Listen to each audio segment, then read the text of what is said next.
So guys, কি অবস্থা সবার? কেমন আছে? আশা করি সবাই ভালো আছেন and আমি অনেক ভালো আছি। সো আজকে একটা জিনিস আপনাদের সাথে শেয়ার করতে যাচ্ছি। টিভি, স্মার্ট টিভি কে অ্যান্ড্রয়েড টিভি রূপান্তর করতে চাচ্ছি। তার জন্য বেস্ট একটা সলিউশন আনতে চাচ্ছি আজকের ভিডিওতে। সো গাইস, বুঝতে পারছেন আজকের ভিডিওটা খুবই ইন্টারেস্ট হবে। আমার হাতে দেখতে পাচ্ছেন একটা Android TV box.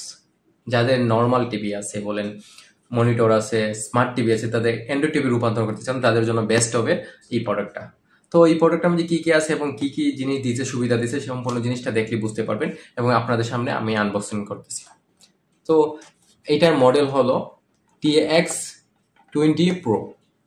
TX 20 Pro এটা বেস্ট একটা সলিউশন হবে যাদের অ্যান্ড্রয়েড টিভি বানাতে চাচ্ছেন, আপনার মনিটরকে, স্মার্ট টিভিকে এবং কি অনেক পুরানা টিভিগুলোকে। সো আমরা দেখবো এটার মধ্যে কি কি প্রোডাক্ট আছে এবং কি কি জিনিস আমাদেরকে দিয়েছে। আর এখানে কিছু সুবিধা আপনার দেওয়া রাখে, এখানে কিছু অ্যাপ আগে থেকে আপনার ইনস্টল করা থাকবে, যেমন ইউটিউব আছে, টোপি আছে, এমন জনপ্রিয় কিছু জিনিস আছে যেগুলো আগে থেকে ইনস্টল থাকবে। এগুলোতে আপনি ইউজ করতে পারবেন অ্যাকাউন্ট খুলে। অন্য কোনো ভিডিওতে আমরা দেখাবো কিভাবে অ্যাকাউন্ট খুলতে হয়। আগে আমরা দেখবো এটার ভিতরে আমরা কি কি পাচ্ছি।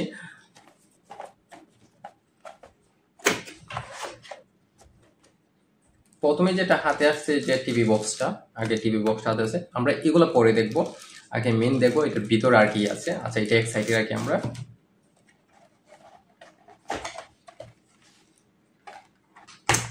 দেখতে পাচ্ছেন পাওয়ার অ্যাডাপ্টার, একটা 5 ভোল্টের একটা অ্যাডাপ্টার দেওয়া আছে, যেটার কারণে পাওয়ার আপনি এটার মধ্যে ইউজ করতে হবে। এটার মধ্যে পাওয়ার ছাড়া আবার এটা চলবে না, এটার জন্য একটা অ্যাডাপ্টার দিয়ে রাখছে।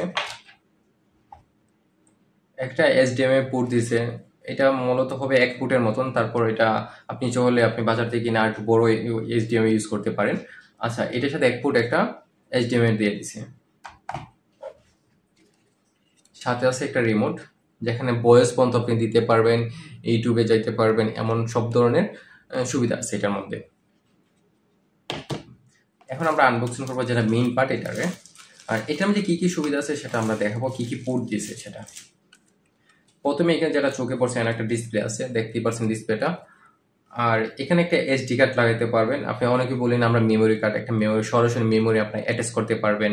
দুইটা ইউএসবি আছে, 2.0 যে ইউএসবি পোর্টগুলা। এখানে আপনি আরেকটা জিনিস বলেন, অনেকেই আপনি মেমোরি কার্ড ইউজ না করে পেন ড্রাইভ ইউজ করতে পারবেন। 64 GB pen drive, 128 GB pen drive, 32 GB pen drive use করতে পারেন। এমনকি আপনি মাউস দিয়ে এটাকে কন্ট্রোল করতে পারবেন। এই ইউএসবি পোর্টটা দিয়ে আপনি অনেক কিছু করতে পারবেন। এক, দ্বিতীয়ত হচ্ছে এখানে একটা ল্যান্ড পোর্ট আছে, আপনি দেখতে পাচ্ছেন এখানে একটা ল্যান্ড পোর্ট আছে। সরাসরি আপনি ওয়াইফাই ল্যান্ড পোর্টের মাধ্যমে এখানে কানেক্ট করতে পারবেন এবং পাসওয়ার্ডের মাধ্যমে কানেক্ট করতে পারবেন। তো দুইটা সুবিধাই পাচ্ছি। এখানে একটা অডিও পোর্ট আছে, যেখানে আপনি অডিও আউটপুট নিতে পারবেন এখান থেকে। এন্ড ফাইনালি এখানে আছে SDI একটা পোর্ট, যেটা আপনার মনিটরে বা টিভিতে কানেক্ট করার জন্য। যাদের টিভি থাকবে তাদের BGI একটা পোর্ট আসবে, কনভার্টার, আনার পরে আপনি SDI তে কনভার্ট করবেন। আর যাদের মনিটরে আছে HDMI পোর্ট আছে তারা তো এটা দিয়ে চলবে। আর যাদের স্মার্ট টিভি আছে HDMI পোর্ট অবশ্যই আছে, তো আপনি একটা HDMI পোর্ট পাওয়া যাইতেছে। তো এইটার কারণে আপনার টিভিগুলোতে একদম অনেকটা ক্লিয়ার থাকবে। যে ফুটেজগুলো আমরা দেখবো, ফুটেজগুলো আসলে অনেকটা ক্লিয়ার পাবো। এন্ড এখানে আরেকটা পাচ্ছেন ডিসি একটা ইন পাইতেছেন আপনি এখানে পাওয়ার দেওয়ার জন্য। এখানে একটা চকাট আছে, দেখতে পাচ্ছেন। সো এখানে তেমন কিছু নাই, এবং নিচের দিকটা দেখলে বুঝতে পারবেন আপনার মোটামুটি একটা ভালো একটা পেজ করে রাখছে, যেন ভিতরটা হিট না হয়। অনেকটা সুবিধা আছে, অনেকটা দেখতে ভালো লাগতেছে। আর উপরের দিকটা হলো যে একটা লোগো, এটার যে মডেলটা আছে TX 20 Pro, তো এটার একটা লোগো দেওয়া আছে, দেখতেই পারছেন। সো আমি মনে করি এটা আসলে একটা বেস্ট হবে, এবং জানি না কতটুকু সুবিধা পাবো, অবশ্যই আমি রিভিউ করবো, যখন ইউজ করবো তখন আমি বুঝতে পারবো। এন্ড কিভাবে কানেক্ট করতে সেটা অবশ্যই আপনারা জানবেন। আপনি যে টিভিতে HDMI পোর্টটা আছে এখানে কানেক্ট করবেন, ল্যান্ড পোর্ট যদি কানেক্ট করেন ল্যান্ড পোর্ট কানেক্ট করবেন, অবশ্যই ল্যান্ড পোর্ট কানেক্ট করতে হবে, না হলে আপনি নেটগুলো ইউজ করতে পারবেন না। আর না হলে আপনি পাসওয়ার্ডের মাধ্যমে আপনি ইউজ করতে পারবেন, পাসওয়ার্ড দিয়ে তারপর আপনি ইউজ করতে পারেন। অডিও আউটপুট অবশ্যই লাগবে না, কারণ যদি মন চায় আপনি স্পিকার ইউজ করছেন তখন স্পিকারগুলো ইউজ করতে পারবেন। এন্ড পাওয়ার অ্যাডাপ্টার দিলে পাওয়ার অ্যাডাপ্টার আছে। সো আর এখানে আপনি দেখতে পারবেন মিটার শো করবে, এখানে মিটারগুলো শো করবে। এটা হচ্ছে ডিজিটাল একটা মিটার, কত মিনিট চলতেছে এখানে আপনি শো করবেন। আর এখানে একটা ইন্ডিকেটর আছে, আমি যতটুকু জানি এখানে একটা ইন্ডিকেটর আছে। হ্যাঁ, তো ইন্ডিকেটরটা আপনি দেখতে পারবেন, অফ অনটা বুঝতে পারবেন। তো তেমন কিছু এটার মধ্যে নাই, তো আশা করি জিনিসটা আসলে অনেকটা উপকারিতা আসবে। এন্ড আমি মনে করি বেস্ট একটা জিনিস, যাদের স্মার্ট টিভি আছে, মনিটর আছে, সেটাতে অ্যান্ড্রয়েড টিভি রূপান্তর করার জন্য বেস্ট হবে।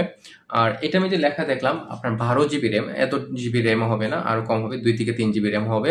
এন্ড এখানে আপনি প্লে স্টোর থেকে আপনি অ্যাপও নামাতে পারবেন, এমনকি যে কোনো নেক্সট পেজ ইউজ করতে পারবেন, আদার্স কোনো অ্যাপ থাকলে অ্যাপও ইউজ করতে পারেন, সব কিছু করতে পারেন। একটা ফোনে যা কিছু করা যায় মোটামুটি এখানে 50% এটার সুবিধা পাবেন এটার মধ্যে।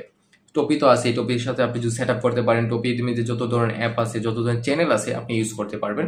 সো আমি মনে করি এটা নেওয়াটা আসলে একটা বেস্ট হচ্ছে, আমার কাছে মনে হচ্ছে অনেকটা বেস্ট। এটা কোনো স্পন্সর ভিডিও না, এটা আমি আমার নিজের জন্য কিনা, সেজন্য ভাবলাম যে আপনাদের সাথে শেয়ার করলাম। Thank you for watching, subscribe my YouTube channel. এমন নিত্য নতুন ভিডিও দেখতে আমার চ্যানেলটা সাবস্ক্রাইব করে যাবেন, পাশে থাকা বেল আইকনটা অন দিয়ে রাখবেন। দেখা হচ্ছে অন্য কোনো ভিডিওতে, অন্য কোনো ব্লগে। সে পর্যন্ত ভালো থাকুন, সুস্থ থাকুন।